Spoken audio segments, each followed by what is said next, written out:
The wolf shifter came to us on a Monday, though he didn't ruin his own life until 2 days later.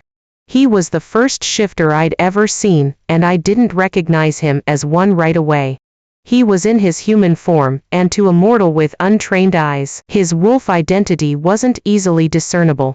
He looked like an ordinary man in his late 20s, albeit a stunningly good-looking one, all pent-up strength and well-built muscles, the type most women's eyes would linger on. However, it was his eyes, dark and troubled, that really attracted attention. Or at least my attention. I guess I like them brooding and mysterious. I had just turned 19, I didn't know what I liked or not just yet. He waltzed into the shop like a man on a mission, his determination amusingly evident across his handsome features. I'd seen him pace the street a couple of times before making his grand entrance. I stared at him carefully. With the storm blazing behind his gaze, you'd think he was here to start a fight. The tension emanating from him slightly abated when he noticed me, though not by much. "I'm here to see the magician," he told me in a commanding tone. "I'd like to make a wish." "No, ___," I replied, returning a book to a shelf with carefully crafted detachment.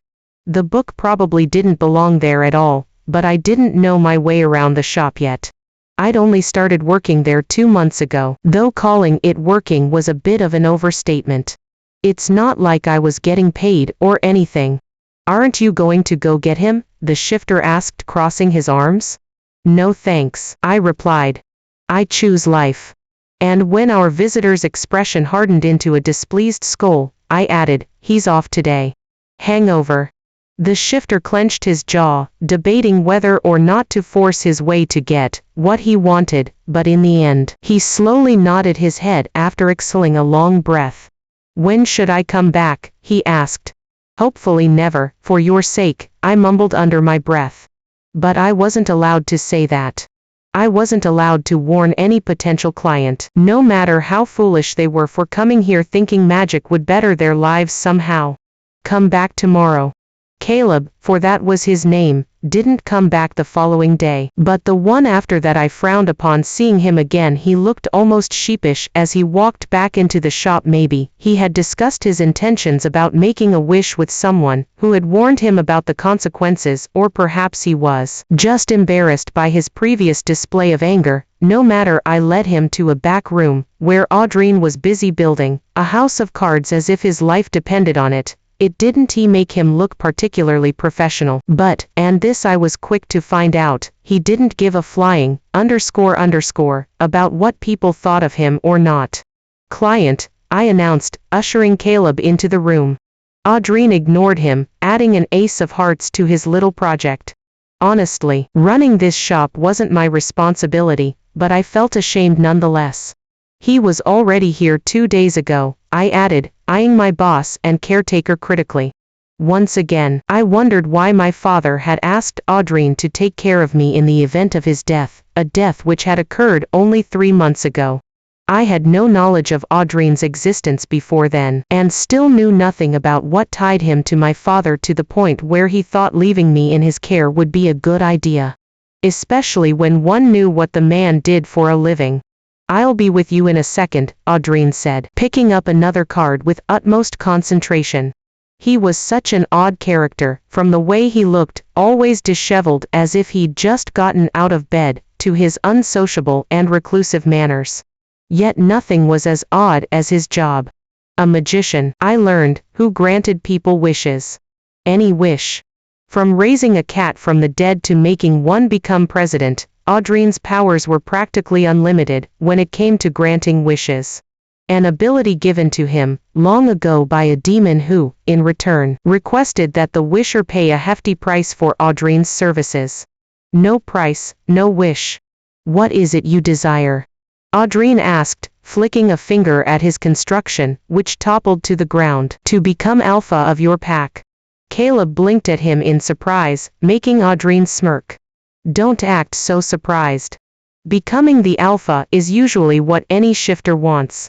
Sounds like a hassle to me, but what do I know? I wasn't sure what being an alpha meant exactly, but I was quite certain it couldn't be as much of a hassle as being a magician who ruined people's lives for a living.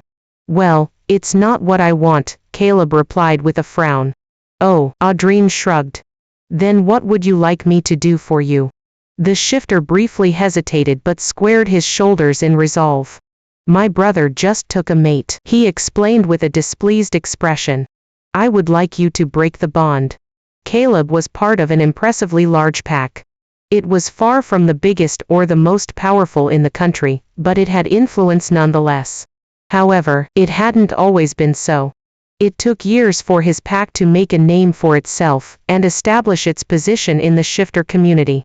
When Caleb was young, they had been small and insignificant, vulnerable to other wolves and dependent on other packs for survival. Caleb's mother had suffered the consequences of this weakness. They had been attacked by rogues while Caleb's father had been away from the den. Left alone to protect her children, Kara had perished at the hands of rogue wolves, in front of Caleb and his older brother's eyes. This tragedy had only strengthened the two brothers' strong will to help their father rebuild their pack. This is why Caleb didn't understand how his brother, their future alpha on whom the entire pack's survival rested, could have chosen such a weak, insignificant omega wolf for his mate. Or rather, he did understand. Rowan was a strong, willful wolf with all the qualities to lead, but he was kind and too magnanimous for his own good.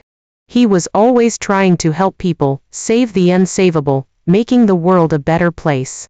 So when he met Annie, the very definition of a damsel in distress, the most fragile, ill-equipped wolf to ever encounter the pack, of course he had taken it upon himself to become her protector. It was only a matter of time before he declared Annie his mate. For what better way for her to be protected than to mate with an alpha as powerful as Rowan? Caleb had nothing against Annie.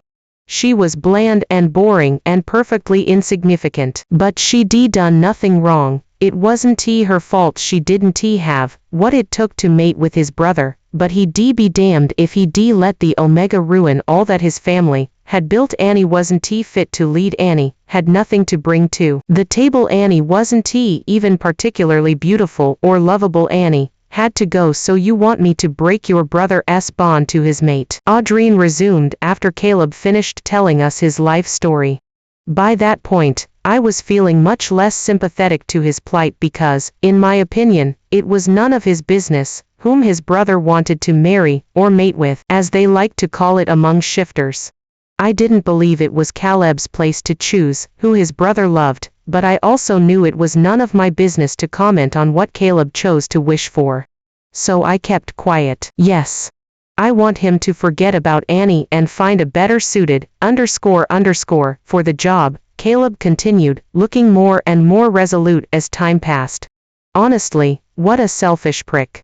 Can you make that happen? He asked, looking somewhat intrigued. Of course, Audrine replied, giving him a hardened look. But it will cost you. I frowned in annoyance. Why did he have to agree to such a selfish, obtuse wish? How much do you want? Caleb asked. It's not money I want. I'll grant your wish, and in exchange, I'll take what matters most to you. I shivered, just like I always do when Audrine explains what a wish costs. What matters most to you? But what is it that matters most to a person? And in Caleb's case, what is it that matters most to a wolf shifter looking to protect his brother and his pack? I guess that would be my Lamborghini, he says with a displeased frown, making me roll my eyes. A car. That's his big thing. Really, but I'm happy to give it up for Rowan's sake, he adds. Audrine sags into a chair, sending our guest a bored look. I guess I could use a new car, he says with a shrug. Though keep in mind, what matters most to people is rarely what they'd expect. I can't guarantee I'll be taking your car for payment. I'll be taking what matters most to you. It's definitely the car, but you could discourage him, I argue. Make him understand what he wants is wrong. How would you know it's wrong? You've met him for all of 10 minutes. And you don't know the brother or the mate. She could be a conniving, for all you know. I pout displeased. Do what you want then, I say, exiting the room. You always do. And he did. Minutes later, Audrine would grant Caleb his wish. And somewhere not too far from here, a bond would break. A month later, Caleb comes home to the den to find Annie sitting by herself, on the porch of their home, drinking one of those insipid herbal infusions she liked. It doesn't even smell good, he tells her, eyeing her cup seriously. Why do you drink that stuff, Caleb? Annie greets him warmly, as if she only just realized he was there. Some wolf she made. Most members of the pack would have heard him coming from miles away, but Annie was always daydreaming about one thing or another as if she didn't have a care in the world. Caleb didn't he regret breaking the mating bond she had with Rowan for a second. Neither of them was the wiser. They didn't he even remember being bonded, and hadn't he suffered from this new reality, where a romantic relationship between them was never in question. Caleb had made sure of that when making the wish. He didn't he want Rowan to renew the bond down the line, and he had to ensure he'd never be tempted to court Annie ever again. Also, he didn't want Annie to be sad. She may be useless, but Caleb wasn't a monster. He had no desire to break a poor girl's heart. Annie was nice. She didn't deserve that. Would you like me to make you one? She smiles, pointing at her drink. It's a bit of an acquired taste, but it's very good for the body. Caleb had no desire to try her drink whatsoever, but Annie looked so hopeful and eager to please that for some reason, he replied, I guess. If you add whiskey to it. I can do that, she said, looking pleased. Wait here. They drank their infusion together in silence after that. Caleb had always known Annie wasn't particularly skilled in the art of conversation, just like she wasn't particularly skilled at anything at all. Most women from the pack were always eager to speak with him, either about a pressing matter that needed solving or with the intent to flirt. The alpha's younger brother was a rather promising catch, after all. Annie didn't attempt any of those things, though. She just sat there, emanating peaceful waves that, while unsettling at first, felt rather nice now that he thought about it. You know, Caleb, she tells him as he's about to retreat back inside. I always wanted to thank you. Thank me? He asked, genuinely surprised. Yes. I'm very grateful your family agreed to take me in. That wasn't my decision, Caleb confessed, feeling rather uneasy. Maybe not. But I know your brother and father. They'd never have agreed to let me stay if you'd argued against it. And for that, I thank you. An uncomfortable feeling settled in Caleb's gut. Sure, he hadn't argued against Annie staying, but he'd never encouraged it either. He was never particularly enthusiastic about the idea, and ever since she'd arrived, he'd made no effort to help Annie settle in or train to become a stronger wolf, like he would with other members of their pack. He'd seen her as a lost cause, and chosen to ignore her over and over again. And yet here she was, thanking him as if he'd shown her any kindness. That didn't feel right. I know I'm not very strong, Annie said, smiling sadly. So I'm grateful you've given me a chance, Caleb. Thank you. Why are you telling me this now? He asked, curious. Annie turned away. Because your brother has arranged for me to be mated, she says in a bright voice that doesn't match her expression. He's from another pack, so I'll be leaving soon. Caleb agreed to act as Annie's chaperone during the courting period, even though the match was already arranged. Both parties were to get to know each other better before the mating ceremony to ensure the viability of the match. Because they were from different packs, custom warranted that Annie be accompanied by a member of her own pack for protection. And when Rowan requested Caleb take on the role, he couldn't find it in his heart to say no. That was partially because his brother and future alpha requested it, but also because he was excited at the idea of Annie finding a mate outside the pack. She'd be assured a future and protection, but away from Caleb and his family. Best of both worlds, so to speak. Now if only Annie was a little more enthusiastic about it. Corbin is as good a wolf as any, he tells her, driving her to her meeting in his Lamborghini, which, against all odds, hadn't been confiscated by the magician. Caleb had been kind of worried about it, wondering what this thing that mattered to him most was, if not his car. But in the days after making his wish, nothing and no one he cared about had gone missing.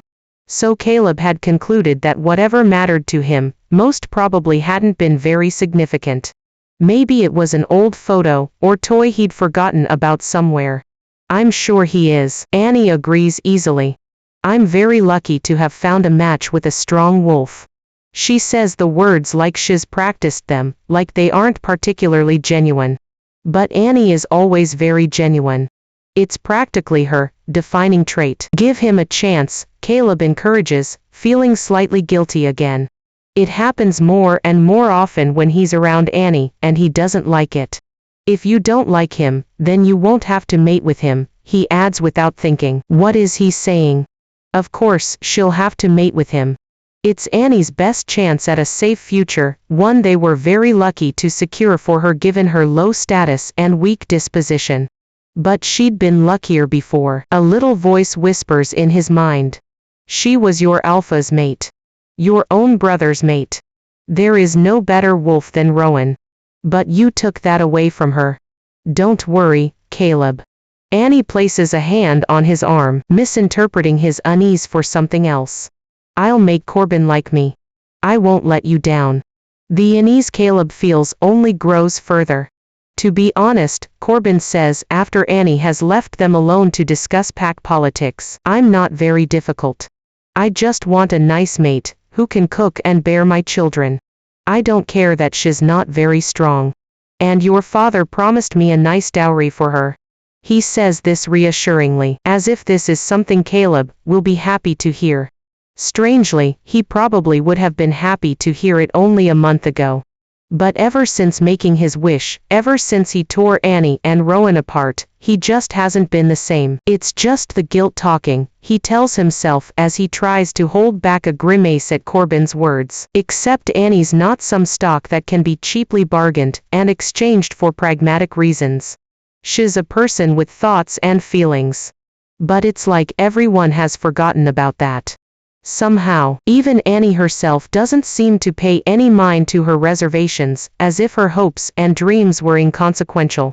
But what did you think of him? He asks as they're driving back home. He's a strong wolf, she replies ever so politely. Yay, we've established that, Annie. But did you like him? What's not to like? I'm very lucky to have found a match, Caleb. I know that. Caleb grinds his teeth, feeling an unfamiliar aggravation rise within him. It's not just about finding a random match. It's about finding love and happiness. He feels foolish once the words are out. Annie is looking at him as if he's grown a second head. She's assessing his expression as if trying to guess what he wants to hear. And it kind of breaks his heart, because he realizes she's always done so. I don't know what you want me to say, she confesses in a small, fragile. Caleb's heart sinks at the words. It's a foreign feeling. All these new feelings are strange and uncomfortable, and he doesn't understand where they're coming from. But don't worry, Annie adds, placing her small hand on his arm. He's not someone I stand a chance with. I'll mate with Corbin. I promise. I would never let you down, Caleb. The date for Annie and Corbin's mating ceremony has been set, and it's everything Caleb should have hoped for. Yet for some reason, the faster the day approaches, the more anxious he becomes. It's driving him insane to the point where he's losing focus, sleep, and appetite. He just cannot stand the idea of Annie leaving with a wolf she doesn't truly want, just because she believes she cannot do better. Just because Caleb has ensured she wouldn't do better, he's ruined her happiness. She says she loves another, who would never have her. Except Caleb knows the man she loves would have. And had taken her for a mate. Annie was happy with Rowan. And Caleb had ruined that for her. How about I train Annie personally, he offers his brother. If she became stronger, we could find her a better match. Rowan doesn't object. He still cares for Annie and would like nothing more than to see her happy. So Caleb starts spending time with her, hunting in their wolf forms, practicing her fighting skills, and trying to attune her senses and control over her abilities, and he can see how hard Annie tries to improve, how much she is hoping to become stronger, except he realizes not for herself, or the chance to find a better mate. Annie's just doing it because she's trying to please him. Maybe that's your problem, he snaps at her in a fit of anger. You're always thinking of other people and what they want. What do you want, Annie? Do you even want to be stronger? Her kind smile breaks and tears prick her eyes, making Caleb feel like the lowest of the low. It doesn't matter what I want, Annie says with resolve. Because I won't ever have it. I know that. And I've made peace with that. But if I can bring a smile to someone else's face, then at least it won't have been a waste. You're not a waste, Caleb protests, feeling it in his heart to be true. It's not because Annie isn't strong, can't fight or defend them, that she doesn't play a role within the pack. She's calm, collected, and understanding. She reads people easily and always finds a way to help them, even to her own detriment. That's not nothing. Caleb can't believe he ever thought it was nothing. Please don't be angry with me, Annie says, taking his hand. I just want you to be happy, Caleb. I always have. Caleb is back at our shop not long after that event. I'm upstairs making dinner when he arrives because I've realized that if I don't make him food, Audrine tends to forget to feed himself. And since he's the one putting a roof over my head and paying for my school tuition, I'd best make sure he stays alive. All this to say, he's the one who greets Caleb into the shop, and I only become aware of his presence once I hear yelling from below. Curiosity gets the better of me, and I hurry to the entrance of the shop to discover our shifter client, yelling at Audrine in a tone that makes me freeze in fear. Audrine had told me Caleb wasn't human once he left the shop after making his wish, and I now realize he was right. He's frankly terrifying, like a beast about to pounce. I'll pay whatever you want or do whatever you want. I don't care, but you have to cancel my wish, he's ordering, backing Audrine into a corner. The latter is perfectly indifferent to his plight, or the perilous situation he is in, though. I couldn't cancel your wish even if I wanted to, he explains, as one would discuss the weather. Once it's done, it cannot be undone. Until the day I die. Caleb looks like he's seriously considering making that happen, so I jump in, my heart beating against my rib cage. What if he makes a second wish? Would that work? Audrine's eyes snap up to me, and he's suddenly looking displeased. Go back upstairs, Iris. But I insist. What if? One wish per person. No refunds, Audrine declares, giving Caleb a cold, intransigent look. Caleb's anger deflates before my eyes, replaced with a sharp, heartbreaking sadness. Please, he begs in a silent, defeated tone. If not for me, then for her. Annie's a good person. The best. And she's about to mate with someone who doesn't even see that. Who doesn't even see the beautiful soul she has. But Rowan did. He would have made her happy. What I did to her was unfair. Life is unfair, Audrine interrupts in a bored tone. Now leave us, shifter. You're scaring my assistant, and she doesn't easily get scared. I won't have it. Caleb leaves our shop looking like his entire world has just ended. We never see him again. But a week after Caleb's departure, another shifter comes into the shop, a frail, pale-looking girl with very light blonde curls, freckles, and earnest brown eyes who wouldn't look powerful or impressive even if she tried. But she doesn't try. She greets us with a warm, hopeful smile. It's Annie. I heard that you grant wishes, she tells Audrine with peaceful resolve. So I've come to make one. I wonder if Caleb confessed what he's done to her. It must be why she is here. After all, he can't make a second wish, but Annie could very well make one for herself. To annul Caleb's and be reunited with Rowan, her alpha mate. All right, Audrine says, giving her an assessing look. What is it you desire? Annie's expression becomes resolute. There's someone in our pack who's so worried about us being vulnerable that he focuses his entire life on making sure we're safe, instead of thinking about his own happiness. I don't think he even knows how to be happy. You understand? She frowns sadly. It's because, when he was little, his mother died protecting him. He feels guilty, and he's afraid that if he starts thinking with his heart rather than his head, he'll lose everything again. But he deserves better than that. He's a good man, and he deserves to be happy. I just want him to be happy. Is that your wish? Audrine asks, not unkindly. Yes, sir. I wish for the man I love to be happy. I become nervous. Audrine hasn't even told Annie about the consequences of making a wish, and she's already lost everything once because of his magic. It doesn't seem fair that she should face consequences again for wanting someone to be happy. I open my mouth to tell her so, but Audrine snaps me a warning look and replies, very well. Tonight, the man you love will ask something of you. Agree to it, and you'll ensure his happiness forever. A bright, relieved expression spreads across Annie's features. I will. She immediately agrees with heartwarming enthusiasm. It really will make him happy. I guarantee it, Audrine replies with a small smile. Oh, thank you. Annie exclaims. Thank you, sir. Really? She gets up from her chair, eager to get the task done, but then turns back around as if she just remembered something. What do I owe you for the wish? She asks timidly. Audrine shrugs.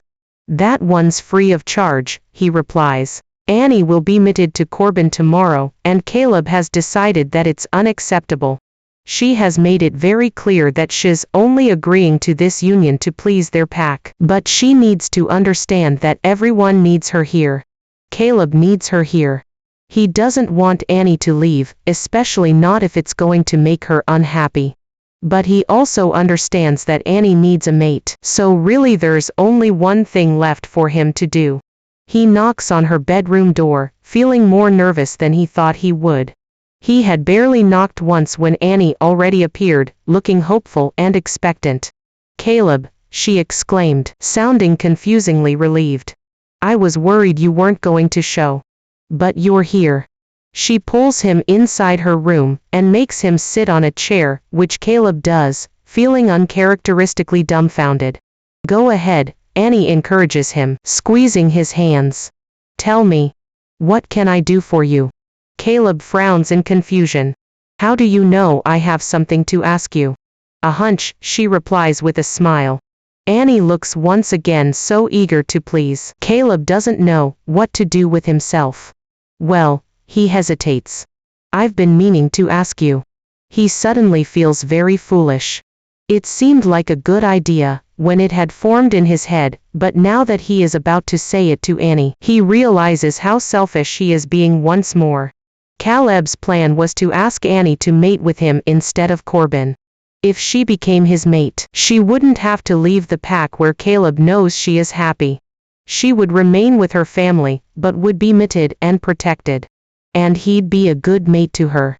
He'd do his utmost best to make her happy. He may not be Rowan, but perhaps he could be the next best thing. He was almost certain Annie liked him better than Corbin. But with her looking at him so earnestly, holding on to his hand expectantly with that warm, kind expression he'd grown so fond of, Caleb understands he's been a selfish fool once more.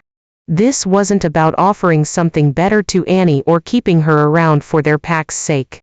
If he so earnestly wished for her to mate with him instead, it was because he'd fallen in love with her.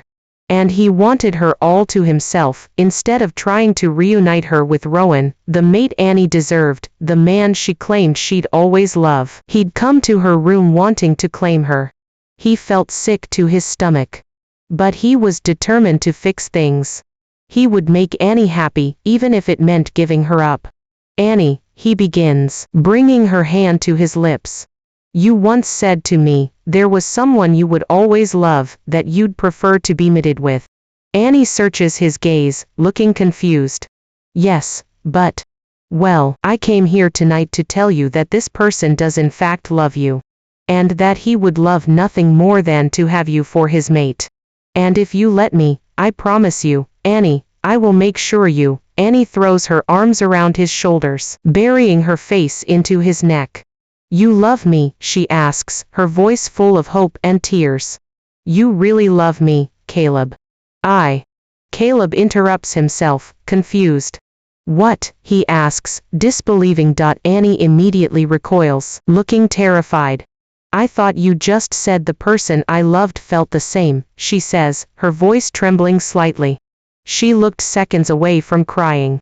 But I misunderstood, didn't I? She lowers her eyes, twisting her hands nervously. Of course you don't feel this way about me. She looks like she's about to move away. Caleb doesn't think he'll survive it. He grabs her arms and pulls her onto his lap, heart leaping. Of course I love you, Annie, he tells her, awed by how ridiculously happy she seems at the news. But you said there's someone you've loved forever, and that you'd always love. So Caleb had assumed Annie meant Rowan. Yes, she says, placing her small hand on his. It's you. It's always been you. Forgetting customs, the fact that Annie is currently engaged to another man, and that Caleb hadn't yet requested permission to court her from their alpha. He takes her face in his hands, and pulls the woman he loves into a kiss with the thought that he hadn't known what real happiness felt like until this very moment. Break your engagement, Annie, he begs, bringing their foreheads together. Be my mate instead. Yours. Annie asks, tears of joy streaming down her face. Really? Yes. Please. Will you accept me as your mate, and make me the happiest man in our entire pack? Annie's eyes widen in surprise, but then a slow, hopeful smile grazes her lips. Yes, she replies. Yes, of course I will. Epilogue. Back at the shop, Audrine is staring at our dinner with a disgusted expression. And what is this supposed to be? He asks. I ignore him. Do you think Annie's got her wish by now? I asked him nervously. Undoubtedly, Audrine replies, bringing his fork to his nose to smell my dish. I think it's burnt, he complains. Poor Annie, I don't think I am going to get any sleep tonight. Why did my father leave me with a maniac who ruins people's lives? It makes no sense. Even Audrine's own rules don't make sense. Is anything he ever said to me about his work even true? He always claimed he couldn't grant wishes for free. And yet, how come you agreed to grant her wish for nothing in return? I ask. I thought you said you couldn't. Because I didn't grant her anything, Audrine replies with a shrug. She got what she wanted. Magic free. I frown in confusion, unsure of what that means. Though I do feel some relief knowing Annie was essentially fine, apparently. Well, Caleb will be relieved to see things end well for her, I guess, I declare, having considered the matter. I guess maybe you didn't ruin anyone's life today then. Good on you. I guess not, Audrine replies, making his way back to the stove to prepare some pasta. Though you still took the thing he loved most, I observe, considering. Don't you think he'll miss it? Not really. If anything, it was holding him back. Seeing my confused expression, he sighs and adds, it was his fear. His fear of losing the people he loved. He was holding on to it like